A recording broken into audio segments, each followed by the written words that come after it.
The flickering neon sign of the Starlight Motel was the only thing cutting through the oppressive darkness of the deserted highway. Rain hammered against my windshield, each drop like a tiny fist. My car had given up the ghost about 10 miles back, and this rundown motel was my only refuge. The man at the front desk was skeletal, his skin stretched tight over his bones, and his eyes seemed to hold the weariness of a century. He slid a tarnished brass key across the counter. "Room 314. It's the only one we've got left," he rasped, his voice like sandpaper.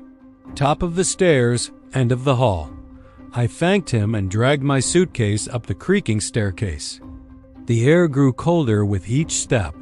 The hallway was long and narrow, lined with peeling floral wallpaper that seemed to watch me with 1,000 faded eyes.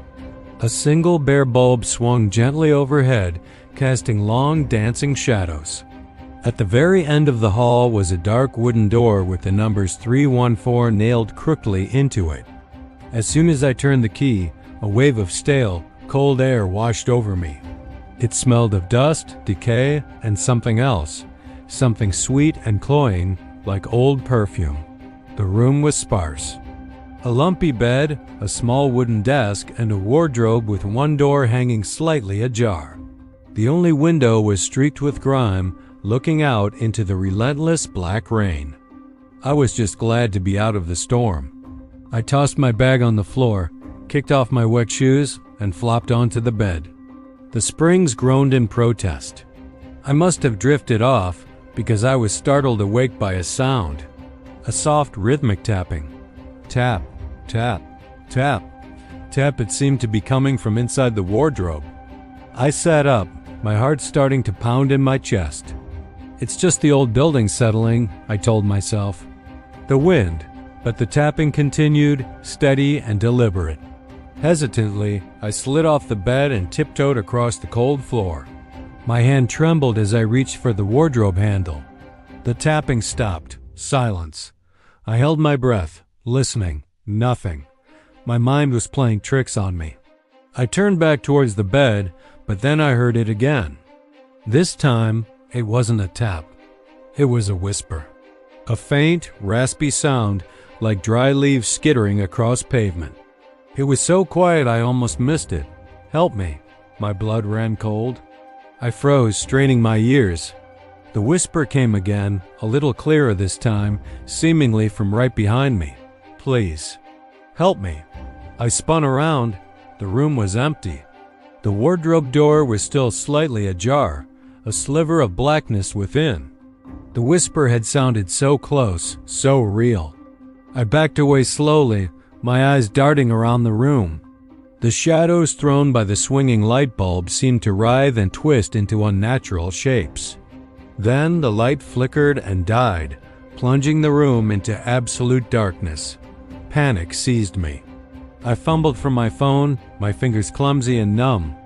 The whisper was back, louder now, filling the small room, coming from all directions at once. He locked me in here. He won't let me leave. It was a woman's voice, filled with a desperate, chilling sorrow. I finally managed to turn on my phone's flashlight. The beam cut a frantic path through the darkness, landing on the wardrobe. The door that had been ajar was now wide open. Inside, it was empty, except for a single, white dress hanging from a hook. It looked old-fashioned, like something from a bygone era. It was pristine, untouched by the dust and decay that coated everything else in the room. My light beam traveled down the length of the dress and fell upon something on the floor of the wardrobe. Scratches.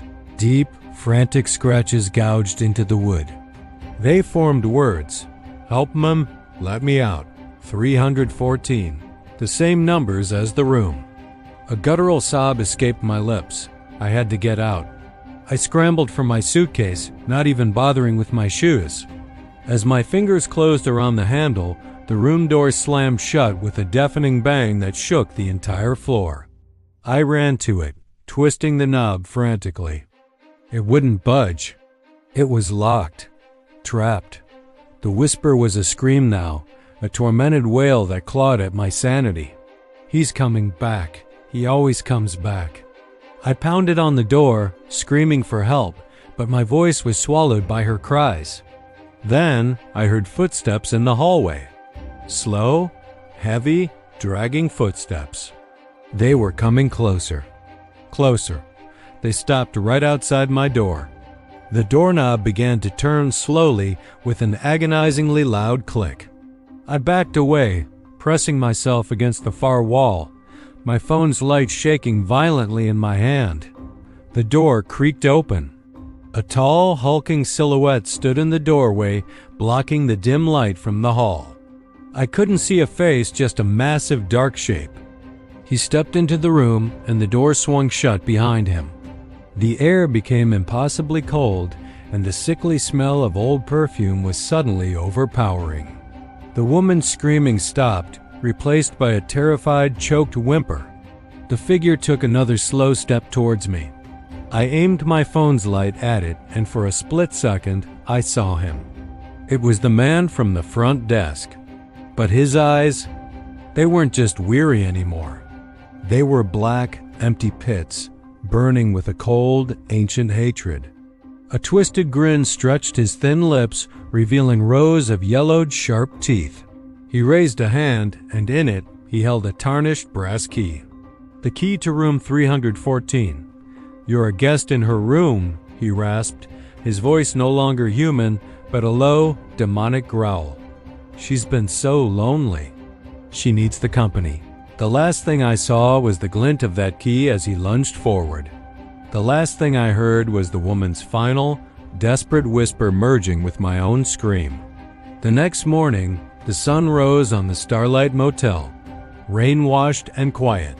A new traveler, stranded and weary, might pull in. The man at the desk would greet them with his tired eyes. He'd slide a key across the counter. Room 314. After all, it's the only one they ever have left. And the spirits inside are always waiting for new company. They get so very lonely, forever. Thanks for listening to my story tonight. If you enjoyed this chilling tale, make sure to hit that like button and subscribe for more horror stories every week. Stay safe out there, and maybe think twice the next time you check into a roadside motel. You never know who or what might have stayed in your room before you. See you in the next one.